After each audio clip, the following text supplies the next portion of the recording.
সুপ্রিয় দর্শক, স্বাগত জানাচ্ছি ঢাকা সিটি ফিজিওথেরাপি হাসপাতাল নিবেদিত এনটিভি অনলাইনে স্বাস্থ্য বিষয়ক বিশেষ আয়োজন ব্যথামুক্ত সুস্থ জীবন অনুষ্ঠানে। আজ আমরা কথা বলবো অপারেশনবিহীন ঘাড় ব্যথার চিকিৎসা নিয়ে। কেন ঘাড় ব্যথা হয়, এর প্রতিকার এবং অপারেশনবিহীন ঘাড় ব্যথার চিকিৎসা পদ্ধতি নিয়ে বিস্তারিত জানাতে আজ আমাদের সাথে আছেন ঢাকা সিটি ফিজিওথেরাপি হাসপাতালের চেয়ারম্যান ও চিফ কনসালটেন্ট বিশিষ্ট ফিজিওথেরাপি বিশেষজ্ঞ ডাক্তার এম ইয়াসিন আলী।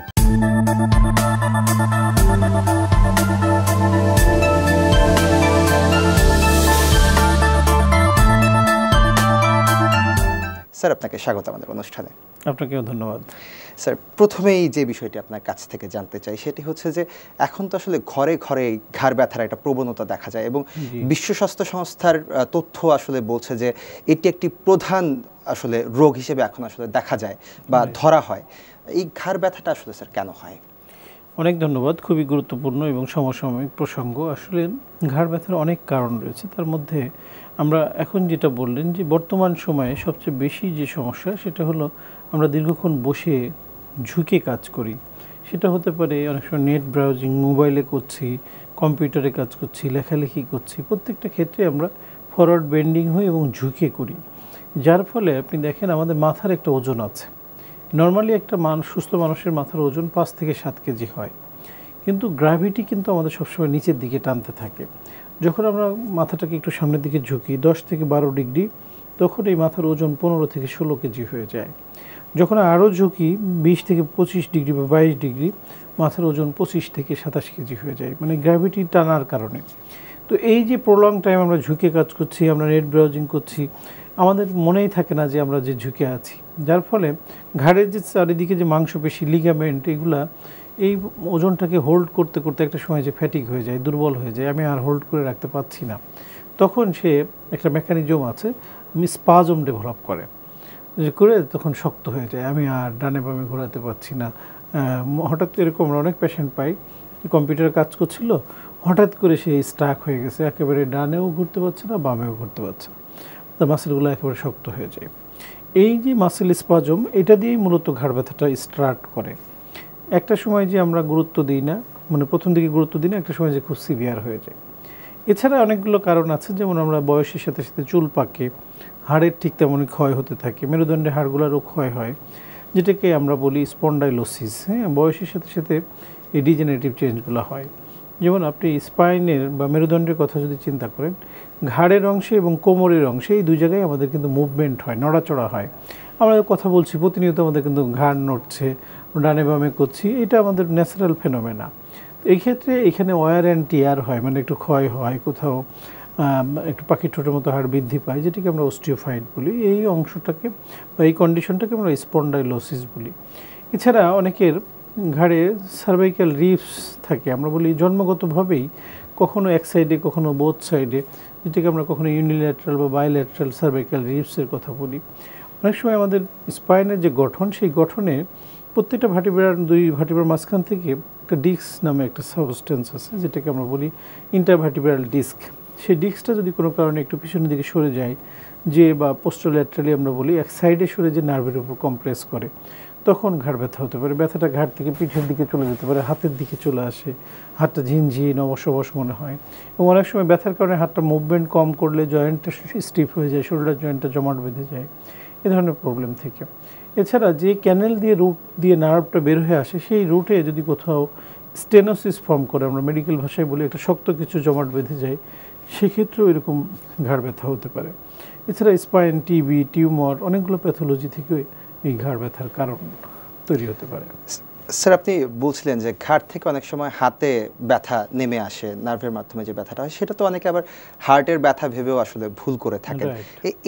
এই ব্যাপারটি আসলে বোঝার জন্য কোনো উপসর্গ, মানে নির্দিষ্ট কোনো উপসর্গ আছে কি? অনেক ধন্যবাদ, খুবই গুরুত্বপূর্ণ একটি কোশ্চেন। আসলে আমরা যেমন ঘাড় থেকে ব্যথাটা রেডিয়েট করে হাতের দিকে আসে, হাতটা ঝিনঝিন অবশ অবশ মনে হয়, এবং সেটা যদি লেফট সাইডে হয়, এবং ব্যথাটা অনেক সময় আমাদের পিছনের দিকে, স্ক্যাপুলা নামে একটা বোনস আছে পিঠের এই নিচের দিকে, এবং ওই বরাবর বুকের দিকেও ব্যথা হয়, তখন যদি এটা লেফট সাইডে হয়ে থাকে, রোগীদের মধ্যে স্বভাবতই মনে হয় যে আমার তো বাম সাইডে ব্যথা হচ্ছে, ব্যথাটা রেডিয়েট করে বুকের হাতের দিকে চলে আসছে, অনেক সময় চোয়ালের দিকে বা এদিকে ওঠে।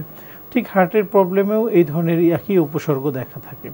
হয়ে থাকে, যে কারণে এটা অনেকেই হার্টের প্রবলেম বলেই ধরে নেয়। এবং আমরা এরকম প্রচুর রুগী পাই, রুগীগুলা যখন প্রথমে কার্ডিওলজিস্টের কাছে যান, ওনাদের রিলেটেড যে পরীক্ষাগুলো রুটিন এক্সামিনেশন, ইসিজি, ইকো, কিছু কিছু ক্ষেত্রে ইটিটি, অনেক সময় আমরা দেখি এনজিওগ্রাম পর্যন্ত করা হয়, যে আসলে কোথাও তো কোনো প্রবলেম দেখা যাচ্ছে না, তাহলে এনজিওগ্রামটাও করে ফেলা যাক।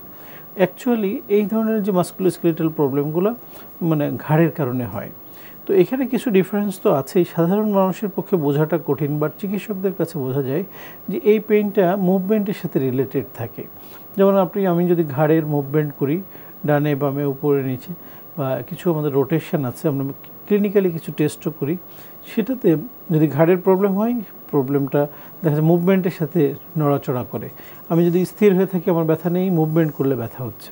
কিন্তু হার্টের যে পেইনটা ইনিশিয়ালি এটাও মুভমেন্টের সাথে হয়। কেমন? আমি যদি সিঁড়ি দিয়ে ওঠানামা করি, আমি একটু মানে খুব দ্রুত হয়রান হয়ে যাচ্ছি, বা আমার দ্রুত হাফদম লেগে যাচ্ছে, যেটা আমরা সাধারণ মানুষ বাংলায় বলে, শ্বাস প্রশ্বাস নিতে কষ্ট হচ্ছে, চেস্ট পেইন হয় বুকে, সিঁড়ি দিয়ে ওঠানামা করলে ব্যথা হয়, কিছুক্ষণ হাঁটা চলা রেস্ট নিলে আবার আস্তে আস্তে কমে আসে। সো এই জায়গাটা একটু মানে ডিসিপ্লিনারি অ্যাপ্রোচ নিয়ে যারা কাজ করে, তারা এটা সহজে ডায়াগনোসিস করতে পারে। অনেক সময় সাধারণ মানুষের পক্ষে বোঝা কঠিন। তো আমরা যেটা বলি, সাধারণ মানুষের আসলে রোগ নির্ণয় করার ব্যাপারে উদ্যোগ না নিয়ে তাদের উচিত যে কোনো এই ধরনের প্রবলেম হলে দ্রুত চিকিৎসকের কাছে যাওয়া, যে রোগটাকে ফাইন্ড আউট করা যে কেন তার পেইনটা হচ্ছে। যদি সত্যিকার অর্থে হার্টের জন্য হয়ে থাকে, তাহলে তো অবশ্যই দ্রুত ইমিডিয়েটলি মেজার নিতে হবে। আর যদি ডান পাশে হয়, তখন সাধারণত হার্টের চিন্তা করা হয় না, তখন তো মনে হচ্ছে যে না, হার্ট তো আমাদের বাম সাইডে। সো ডান সাইডে যখন হয়, তখন এটাকে মাসকুলোস্কেলেটাল প্রবলেম বলে ধরে নেয়। স্যার, আশা করছি আপনার এই উত্তরটি থেকে আমাদের দর্শকরা আসলে অনেক বড় একটা ধারণার পরিবর্তন আসলে পাবেন। স্যার, আরেকটা ধারণার ব্যাপারে একটু কথা বলতে চাই, সেটি হচ্ছে যে অনেকেই আসলে ভাবেন, যাদের দীর্ঘমেয়াদী ঘাড়ের ব্যথা রয়েছে, তারা অনেকেই ভাবেন যে আমার ঘাড়ের ব্যথা হচ্ছে, তো আমাকে মনে হয় অপারেশনের মানে মুখোমুখি হতে হবে। এই ধারণাটি আসলে কতটুকু সত্য? ধন্যবাদ আপনাকে। আসলে আমরা এই ঘাড়, কোমর, এই যে স্পাইনের যে প্রবলেমগুলো সাধারণত বেশি হয়, এক্ষেত্রে দেখা যায় যে পেইনটা রেডিয়েট করে যখন হাতের দিকে আসে, ঘাড় থেকে হাতটা ঝিনঝিন হচ্ছে, অবশ অবশ মনে হচ্ছে, অনেক সময় হাতটা দুর্বল হয়ে যায়, প্যারালাইসিসের মতো হয়ে যায়। তো এইসব ক্ষেত্রে স্বাভাবিকভাবেই সাধারণ মানুষের অপারেশনের একটা চিন্তা মাথায় আসতে পারে। তবে আমরা যেটা ক্যাটাগরাইজ করে বলি যে ৮০ থেকে ৯০% এই ধরনের মাসকুলোস্কেলেটাল প্রবলেমে অপারেশন ছাড়াই ভালো হওয়া যায়। কিছু কিছু ক্ষেত্রে অনেক সময় সার্জারির প্রয়োজন পড়তে পারে। যেমন দেখা যায় তার সার্ভাইকাল রিজনের ডিস্ক প্রোল্যাপস এবং এত সিভিয়ার, যার কারণে তার অ্যাফেক্টেড সাইডের হাতটা প্যারালাইসিসের মতো হয়ে যাচ্ছে, হাতে কোনো স্ট্রেংথ পাচ্ছে না, তার যে নিউরোলজিক্যাল আমরা ডেফিসিট বলি মেডিকেল ভাষায়, এখানে নার্ভের যে ফাংশনগুলো ক্ষতিগ্রস্ত হচ্ছে, সেক্ষেত্রে অবশ্যই ইমিডিয়েট সার্জারি প্রয়োজন পড়তে পারে। অনেক সময় স্পাইনের টিবি হতে পারে, বা তার ঘাড়ের অংশে টিউমার হতে পারে, সেটা অবশ্যই অপারেশন করে রিমুভ করতে হবে। অনেক সময় কিছু রোড ট্রাফিক অ্যাক্সিডেন্ট থাকে, স্পাইনাল কর্ডে ইনজুরি হতে পারে, সেক্ষেত্রে অবশ্যই অপারেশনের প্রয়োজন পড়তে পারে। একটা হুইপ্লাশ ইনজুরি নামে একটা ইনজুরি আছে, যেমন আমরা গাড়িতে বসে আছি, হঠাৎ করে জোরে একটা ব্রেক হলো, একটা ইনস্ট্যান্ট আমার ঘাড়ের যে মুভমেন্টটা হলো, এইখান থেকে আমাদের একটা সমস্যা তৈরি হয়। ঘাড়ের যে মাংসপেশি, লিগামেন্টগুলা হঠাৎ করে ইনজুর্ড হয়, সেক্ষেত্রে অনেক সময় ইমিডিয়েট সার্জারির প্রয়োজন পড়তে পারে। এরকম রোগ ভেদে সমস্যা বেশি সার্জারির প্রয়োজন পড়তে পারে। But most of the cases, যেমন আমরা সার্ভাইকাল স্পন্ডাইলোসিসের কথা বললাম, আমাদের অ্যাবাভ 40 হলে প্রত্যেকটা মানুষের যেমন চুল পেকে যায়, হাড়ের ক্ষয় হতে থাকে, এগুলো ডিজেনারেটিভ ডিজিজ। এই ক্ষেত্রে তার সার্জারির প্রয়োজন নেই। তার ওষুধ, ফিজিওথেরাপি, এক্সারসাইজ, নিয়মকানুন মেনে চলা, এই কয়েকটা জিনিস যদি সমন্বিতভাবে করে, ৮০ থেকে ৯০% ঘাড় ব্যথাই ভালো হয়ে যেতে পারে। স্যার, ঘাড় ব্যথা তো আসলে খুবই কমন একটি বিষয়, মানে সবার মধ্যে আসলে দেখা যায়। অনেক সময় আসলে এরকম হয় যে অনেকে আসলে সকালবেলা ঘুম থেকে উঠেছে, ওঠার পর দেখা যাচ্ছে যে তার ঘাড়ে একটা ব্যথা অনুভব করছে, এবং সেটি আসলে ৩-৪ দিন বা ৪-৫ দিন সেটি আসলে মানে থাকে, আসলে এই ব্যথাটা অবস্থান করছে সেই জায়গাটিতে। এই ব্যথাটা আসলে দীর্ঘমেয়াদী ব্যথা হতে পারে কিনা, বা তিনি আসলে কোনো ধরনের রিস্কে আছেন কিনা, এবং ব্যথাটা আসলে মূলত কেন হয়? ধন্যবাদ। আমরা আসলে প্রথমেই বলেছি যে আমাদের যে পোস্টারাল কারণ, আমরা দীর্ঘক্ষণ বসে কাজ করছি, কম্পিউটারে কাজ করছি, laptop, desktop, mobile, net browsing করছি, এবং সারাদিন পরে যখন বাসায় যাচ্ছি, রেস্ট নিচ্ছি, ওই বিশেষ করে শোয়ার ক্ষেত্রে আমরা অনেক সময় বালিশের ব্যবহারেও কিছু আমাদের ভুলভ্রান্তি হয়। আমরা ডাবল বালিশ ইউজ করি, অনেকে খুব পাতলা বালিশ ইউজ করি। এই বালিশের ব্যবহার প্লাস আমাদের সারাদিনের যে কাজের ধরন সব কিছু মিলে আমরা যখন একটা প্রলং টাইম রেস্টে থাকছি, মনে করেন 8 ঘন্টা 10 ঘন্টা একই পোস্টারে থাকছি, সকালে উঠতে যেয়ে দেখা যায় যে মাসেলগুলো স্পাজম হয়ে শক্ত হয়ে আছে, তখন আর ডানে বামে বা উপর নিচে কোনো দিকেই ঘোরানো যায় না।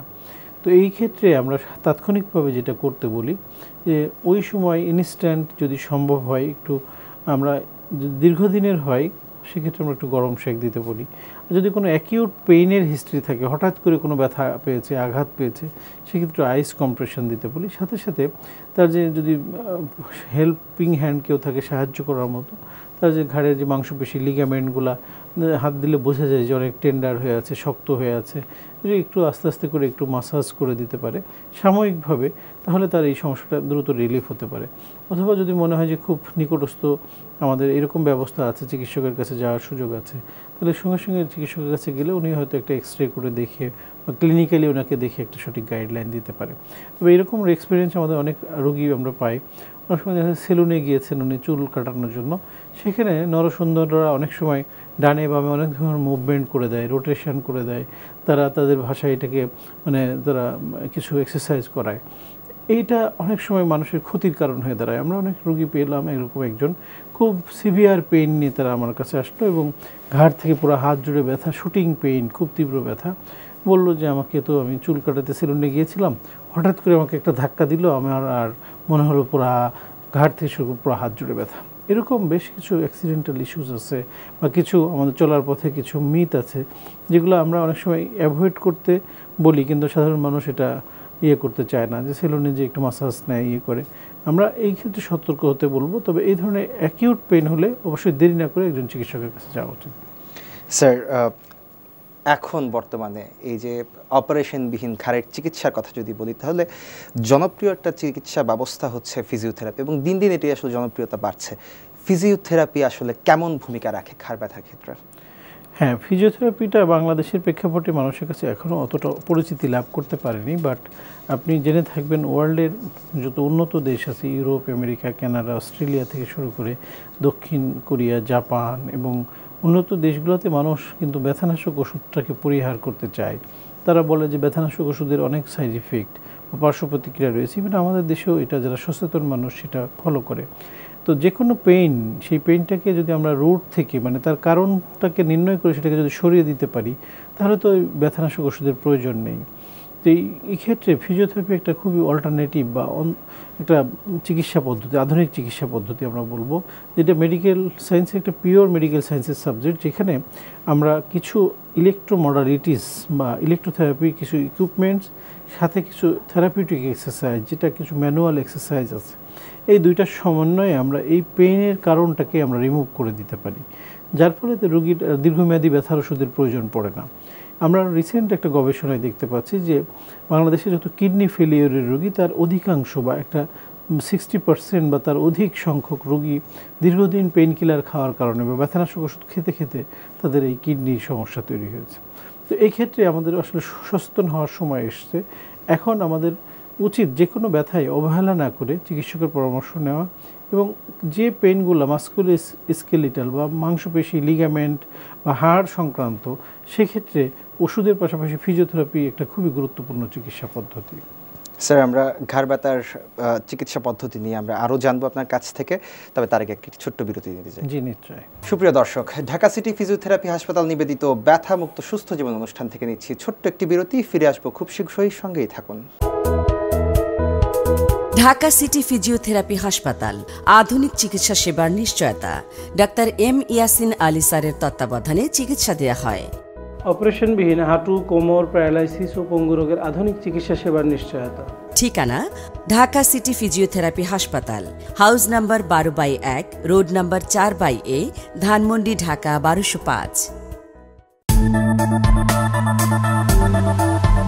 বিরতির পর আবারও ফিরে এলাম ঢাকা সিটি ফিজিওথেরাপি হাসপাতাল নিবেদিত ব্যথামুক্ত সুস্থ জীবন অনুষ্ঠানে। জানছিলেন ঘাড় ব্যথা নিয়ে নানা পরামর্শ। আমাদের সাথে আছেন বিশিষ্ট ফিজিওথেরাপি বিশেষজ্ঞ ডাক্তার এম ইয়াসিন আলী। স্যার, বিরতিতে যাওয়ার আগে আমরা অপারেশনবিহীন ঘাড় ব্যথার চিকিৎসা নিয়ে বিভিন্ন বিষয় জানছিলাম। প্রথমে একটু জানতে চাইবো স্যার, যে ট্র্যাকশন, ম্যানুয়াল থেরাপি বা আলট্রাসাউন্ডের মতো অপারেশনবিহীন চিকিৎসাগুলো আসলে কতটুকু কার্যকর একজন রোগীর ক্ষেত্রে? জি, ধন্যবাদ। খুবই গুরুত্বপূর্ণ একটি টপিকস। আসলে আমরা এই যে মেশিনারি যে কথা আপনি বললেন, এখানে ট্রাকশন, আল্ট্রাসাউন্ড থেরাপি, ম্যানুয়াল কিছু এক্সারসাইজ, এগুলো ফিজিওথেরাপির একটা অন্যতম পার্ট। এই ক্ষেত্রে কিছু রোগ আছে যে ক্ষেত্রে এই কম্বাইন্ড চিকিৎসাটার কথা আমরা বলি, যে সেখানে কিছু ইলেকট্রোথেরাপি ইকুইপমেন্টস লাগতে পারে, কিছু এক্সারসাইজ লাগতে পারে, তার জীবনযাত্রা প্রণালীতে কিছু পরিবর্তন আনলে তাহলে এই সমস্ত জিনিস মিলে সে সুস্থ থাকতে পারে। আসলে বাংলাদেশের প্রেক্ষাপটে যদিও এই সাবজেক্টটা মানে মানুষের অ্যাওয়ারনেস কম, তবে আমরা আমাদের এই 18 বছরের প্র্যাকটিসে যেটা দেখতে পাচ্ছি যে এখন কিন্তু মানুষ সচেতন হচ্ছে। আমাদের কাছে অনেকে এসে বলে যে স্যার আমি আর ব্যথানাশক ওষুধ খেতে চাই না, আমরা ফিজিওথেরাপির মাধ্যমে এই ব্যথাটাকে যদি কমাতে পারি। এই সচেতনতাটা সাধারণ মানুষের মধ্যে আরও ছড়িয়ে পড়ুক, সেটাই আমরা চাই। তো এই ফিজিওথেরাপির যে ইকুইপমেন্টসগুলো ব্যবহার হয় সেক্ষেত্রেও মানুষের কিছু ভুল ধারণা আছে। অনেকে মনে করে এটার কোনো সাইড ইফেক্ট বা পার্শ্ব প্রতিক্রিয়া আছে কি না। যেমন আমরা কেমোথেরাপি, রেডিওথেরাপি মতো চিকিৎসার সাথে এটার একটু মানে একটু সাংঘর্ষিক একটা রূপ অনেকে নেয়। যে অনেকে বলে যে ওইখানেও তো থেরাপি ওয়ার্ডটা ইউজ হয়। থেরাপি আসলে একটা ল্যাটিন ওয়ার্ড, এটার অর্থ হলো চিকিৎসা। ফিজিওথেরাপি মিনস মানে ফিজিক্যাল চিকিৎসা। আর কেমোথেরাপি, রেডিওথেরাপিতেও কিন্তু থেরাপি আছে। সেখানে বেসিক্যালি রেডিয়েশন দিয়ে যে চিকিৎসাটা করা হয় সেটা রেডিওথেরাপি। কেমোথেরাপিতে বেশ কিছু মেডিসিনের ব্যবহার হয়, যেখানে খুব মানে উচ্চমাত্রার কিছু অ্যান্টিবায়োটিক, কিছু কেমোথেরাপিউটিক এজেন্ট ইউজ হয়, যেটা আমাদের ওই ক্যান্সারের জার্মটাকে মানে ধ্বংস করার ক্ষেত্রে তার শরীরে কিছু ক্ষতি বা সাইড ইফেক্টও দেখা দেয়। সেই কারণে অনেকে মনে করে ফিজিওথেরাপি বোধহয় এরকম কিছু পার্শ্ব প্রতিক্রিয়া রয়েছে। আবার অনেকের ধারণা যে ফিজিওথেরাপি হলো সর্বশেষ চিকিৎসা, যখন ক্যান্সারে যেমন সবার শেষে রেডিওথেরাপি, কেমোথেরাপি দেওয়া হয়। তো এই জায়গাটায় সাধারণ মানুষ একটু সচেতন হতে হবে। ফিজিওথেরাপি হলো একেবারেই পার্শ্ব প্রতিক্রিয়াবিহীন একটা চিকিৎসা পদ্ধতি, এবং এখানে যে ইকুইপমেন্টসগুলো ইউজ হয় কোনো পার্শ্ব প্রতিক্রিয়া নেই। 2 নম্বর হলো এটা সবার ফার্স্ট চিকিৎসা, সবার লাস্ট নয়। কারণ আপনি যে কোনো স্পোর্টসে দেখবেন যে খেলতে খেলতে হঠাৎ প্লেয়ার মাঠে শুয়ে পড়লেন। ফুটবলে প্রায়ই আমরা দেখি একজন স্পোর্টস ফিজিওথেরাপিস্ট, উনি একজন একটা ব্যাগ হাতে নিয়ে দৌড়ে মাঠে চলে গেল, এবং সেখানে তাকে কি একটা ম্যাজিক করলো, একটা স্প্রে করলো, একটু কিছু স্ট্রেচিং এক্সারসাইজ করলো, সে আবার খেলতে শুরু করলো। ঠিক তেমনই ফিজিওথেরাপি অনেক সময় ম্যাজিক্যাল রিলিফ দিতে পারে। আমরা বলি যে কোনো ইনিশিয়াল পর্যায়ে যদি আমাদের কাছে একজন রোগী আসে, এমন হতে পারে যে সামান্য কিছু এক্সারসাইজ, সামান্য কিছু অ্যাডভাইস, সামান্য কিছু ইন্টারভেনশন এসে সুস্থ হয়ে যেতে পারে। স্যার, অনিয়মিত জীবনযাপন আসলে ঘাড় ব্যথার জন্য কতটুকু দায়ী এবং এটি কিভাবে নিয়ন্ত্রণ করা যেতে পারে? হ্যাঁ, অনিয়মিত জীবনযাপনটাকেই আমাদের চেঞ্জ করতে হবে। আমরা আমাদের বাস্তব অর্থে যেটা পাচ্ছি যে আমরা দীর্ঘক্ষণ বসে কম্পিউটারে কাজ করছি, ল্যাপটপ, ডেস্কটপ, আইটি প্রফেশনাল, ব্যাংকার, প্রত্যেকটা সেক্টরেই আমাদের কিন্তু ডেস্ক বসে কাজ করতে হয়। এই প্রলং টাইম বসে থাকার কারণে আমাদের কিন্তু ঘাড় ব্যথা, কোমর ব্যথায় আমরা বেশি আক্রান্ত হই। এই ক্ষেত্রে আমাদের কিছু পরিবর্তন আনা দরকার। যেমন দেখেন, আমরা বলি আধা ঘন্টা 40 মিনিট পরে 5 মিনিট একটু ব্রেক নেওয়া, এবং সেই ব্রেকে আমরা একটু হাঁটাহাঁটি করা, কিছু সিম্পল এক্সারসাইজ আমরা অফিসেই করতে পারি, যেটা করলে আমাদের এই ঘাড় ব্যথা, কোমর ব্যথা থেকে আমরা নিজেদেরকে সুস্থ থাকতে পারবো। কিন্তু এই এক্সারসাইজগুলো আমরা নিজেরা জানি না, এবং আমাদেরকে শেখারও কোনো সুযোগ, বর্তমান যে আমাদের প্রেক্ষাপট, যে সাবজেক্ট আছে, আমি যদি মাস্টার্স থেকে পিএইচডি পর্যন্তও করি, হেলথ এডুকেশন নেওয়ার আমার সুযোগ নেই যদি আমি এক্সট্রাভাবে আমার আলাদাভাবে জ্ঞানটা অর্জন না করি। তো কারিকুলামের মধ্যে এই ধরনের কোনো ব্যবস্থা নেই। সেই জন্য আমরা নিকটস্থ একজন ফিজিওথেরাপি বিশেষজ্ঞের কাছে যাই। একজন স্বাভাবিক সুস্থ মানুষ আমরা কিভাবে জীবনযাপন করব, আমার কি কি এক্সারসাইজ করা দরকার, আমি এই প্রফেশনে কাজ করি, সো আমার জন্য আমার অফিস আর্গোনমিক্স কী হবে, এগুলো আসলে জানা থাকা দরকার। কিন্তু আমাদের দেশের প্রেক্ষাপটে এই জিনিসটা খুব ইগনোর করি। আমরা প্রিভেনশনটাকে গুরুত্ব না দিয়ে আমরা কিউরেটিভ ট্রিটমেন্ট বা প্রতিকারের দিকে আমরা যেতে থাকি। তো প্রিভেনশনের ক্ষেত্রে যদি আমরা রোগটাকে প্রতিরোধ করতে চাই, সর্বপ্রথম আমার জীবনযাত্রা প্রণালীতে পরিবর্তন আনতে হবে, আমার খাদ্য খাবারে পরিবর্তন আনতে হবে, আমার কাজকর্মের মধ্যে পরিবর্তন আনতে হবে, এবং আমাদের যে লাইফস্টাইল জনিত ডিজিজ, যেমন আমরা ডায়াবেটিস, উচ্চ রক্তচাপ, এই যে ডিসলিপিডিমিয়া, এগুলো কিন্তু আমাদের এই জীবনযাত্রা প্রণালীর জন্য তৈরি হচ্ছে। তো ফিজিক্যাল অ্যাক্টিভিটি বাড়াতে হবে। আমরা এখন বর্তমান সময়ে সিডেন্টারি লাইফ লিড করতে পছন্দ করি, দীর্ঘক্ষণ বসে থাকি, অনলাইনে কাজ করি, অনলাইনে খাবার অর্ডার দিই, এরকম একটা পরিস্থিতির দিকে আমরা যাচ্ছি যে ঘরে বসে যদি আমি সব পেয়ে যাই, আমি কেন বাইরে মুভ করব। তো যার ফলে আমাদের ফিজিক্যাল অ্যাক্টিভিটি কম হচ্ছে, আমরা নানান রকম অসুখ বিসুখে আক্রান্ত হচ্ছি। তো এই জায়গায় অবশ্যই জীবনযাত্রা প্রণালী একটা গুরুত্বপূর্ণ ভূমিকা পালন করে। স্যার, আমরা তো জানছিলাম অনিয়মিত জীবনযাপন নিয়ে আপনি অনেকগুলো কথা আমাদেরকে বললেন। আসলে অনেক রোগী তো আপনাদের কাছে বিভিন্ন সমস্যা নিয়ে আসে, ঘাড় ব্যথার বিভিন্ন সমস্যা নিয়ে আপনাদের কাছে আসেন, এবং তারা আসলে বিভিন্ন ধরনের ফিজিওথেরাপির আপনি আসলে সাজেস্ট করেন তাদেরকে। একটু জানতে চাইবো স্যার, ঘরে বসে যারা সাধারণত মানে ঘাড় ব্যথায় আসলে ভুগছেন, তাদের জন্য কি কোনো ব্যায়াম সাজেস্ট মানে আপনারা করে থাকেন, যারা আসলে তারা ঘরে বসে করতে পারেন এমন কোনো ব্যায়াম? হ্যাঁ, আমরা এই জায়গাটাই একটু মানে একটা জিনিস সাধারণ দর্শকের উদ্দেশ্যে বলতে চাই যে এমনি একটা সাধারণ সুস্থ মানুষ কিছু এক্সারসাইজ করতে পারে, সেইগুলোকে আমরা থেরাপিউটিক এক্সারসাইজ বলি না, এগুলোকে বলি অ্যারোবিক এক্সারসাইজ। মানে একটা শুধু সুস্থ স্বাভাবিক মানুষ আমি হাতটা মুভ করলাম, সোজা করলাম, this is also an exercise. এবং এটা কিন্তু একটা ব্যায়াম যেটা অ্যারোবিক এক্সারসাইজ। আপনি 5 মিনিট 10 মিনিট মানে একটু জাম্পিং করলেন, একটু হাঁটাহাঁটি করলেন, 10 মিনিট আধা ঘন্টা সাইকেলিং করলেন, সুইমিং করলেন, প্রত্যেকটাই কিন্তু এক্সারসাইজ। কিন্তু এটা হলো কোনো থেরাপিউটিক এক্সারসাইজ না, বা রোগের জন্য এটা এক্সারসাইজ না। এই কারণে এই কথাটা বলছি, যেমন রোগের জন্য তার চিকিৎসা ভিন্ন ভিন্ন। ওষুধের দোকানে আমি যদি আমার একটা প্রেসক্রিপশন ছাড়া ওষুধ চাই, তাহলে উনি আমাকে কী দিবেন? অনেক ধরনের তো ওষুধ রয়েছে, তো আমার জন্য তো ওই একজন চিকিৎসক যে প্রেসক্রিপশন করলো সেটাই আমার জন্য চিকিৎসা। ঠিক তেমনই আমরা ঘাড়ের যে সমস্যাগুলো নিয়ে রোগীরা আমাদের কাছে আসে, প্রত্যেকটা রোগীর আলাদা আলাদা এক্সারসাইজ থাকে, রোগ অনুযায়ী তার এক্সারসাইজগুলো ভিন্নতা থাকে। এই জন্য ইন জেনারেলি যদি আমি কিছু এক্সারসাইজ দেখিয়ে দিই বা বলি বা করতে বলি, একজন মানুষের জন্য হয়তো সেটা অ্যাপ্রোপ্রিয়েট, আরেকজনের জন্য সেটা আবার ক্ষতির কারণ হয়ে দাঁড়াবে। এই জন্য ইন জেনারেলি আমরা যেটা বলি যে বাসায় হোম অ্যাডভাইস যেটা আমরা দিই, একটা রোগী আমাদের কাছে ট্রিটমেন্ট নিয়ে যাচ্ছেন, কোর্স কমপ্লিট বা সে আমাদের কাছে যখন আসলো ট্রিটমেন্ট চলছে, আমরা কিছু তাকে এক্সারসাইজ বাসায় করতে বলি, সেটা অ্যাকর্ডিং টু কন্ডিশন একজন ফিজিওথেরাপি চিকিৎসক তাকে নির্ধারণ করে দিবে, সেটা সে বাসায় করবে। বাট নিজে নিজে বাসায় ইউটিউব দেখে বা মানে একটা মানুষের কাছে জেনে করতে যেয়ে অনেকে ক্ষতির সম্মুখীন হয়। এই জায়গায় আমাদের একটু সচেতন হতে হবে, কারণ ওই এক্সারসাইজটা একটা পার্টিকুলার রোগ, একটা পার্টিকুলার ব্যক্তির জন্য হয়তো ঠিক থাকতে পারে, কিন্তু আরেকজনের জন্য সেটা ক্ষতির কারণ হয়ে দাঁড়াতে পারে। খুবই গুরুত্বপূর্ণ একটি বিষয় স্যার। আসলে শোয়ার যে ভঙ্গি, আসলে আমরা শোয়ার সময় আসলে কিভাবে মানে যদি শোয়ার চেষ্টা করি, কিভাবে আসলে শুলে আমাদের দেখা যাচ্ছে যে এই ঘাড় ব্যথা থেকে আমরা মুক্ত থাকতে পারবো, বা অনেকে দীর্ঘমেয়াদী ব্যথায় ভুগছেন, কিন্তু দেখা যাচ্ছে যে তার জীবন অভ্যাসের কারণে অনেক সময় ঘাড় ব্যথা আসলে বাড়তে থাকে। শোয়ার অভ্যাসটা আসলে কেমন হওয়া উচিত স্যার? খুবই গুরুত্বপূর্ণ, এটা আমাদের প্রত্যেক জীবনের একটা গুরুত্বপূর্ণ বিষয়, কারণ আমাদের তো শুতে হবে, আমাদের ঘুমানোর জন্য একটা প্রস্তুতির ব্যাপার আছে। আমরা যেটা সবসময় সাজেস্ট করি, একটা ফার্ম ম্যাট্রেস হবে, মানে একটা শক্ত বিছানা, এবং শোয়ার ক্ষেত্রে বালিশের ব্যবহারটা ঘাড়ের ব্যথার রোগীদের জন্য খুব গুরুত্বপূর্ণ। যেমন আমরা অনেক সময় খুব ডাবল বালিশ ব্যবহার করি, সেটা আমাদের ঘাড়ের যে একটা কার্ভ থাকে এটি স্ট্রেট হয়ে যায়। আবার যদি খুব পাতলা বালিশ ব্যবহার করি, সেক্ষেত্রেও কার্ভাচারটা স্ট্রেট হয়ে যায়। এই জন্য আমরা বলি একটা মধ্যম সাইজের বালিশ, অর্ধেকটুকু মাথার নিচে, অর্ধেকটুকু ঘাড়ের নিচে, একটা ঘাড়ে যে কার্ভ আছে, কার্ভটা যেন মেনটেন হয়, কার্ভটা আমাদের জন্য খুবই জরুরি।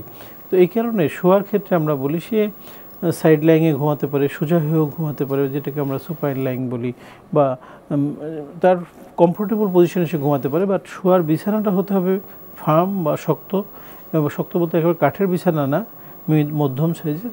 আর বালিশটা হতে হবে একটা মধ্যম সাইজের বালিশ, যেটা আমাদের ঘাড় পর্যন্ত যেন সাপোর্ট থাকে।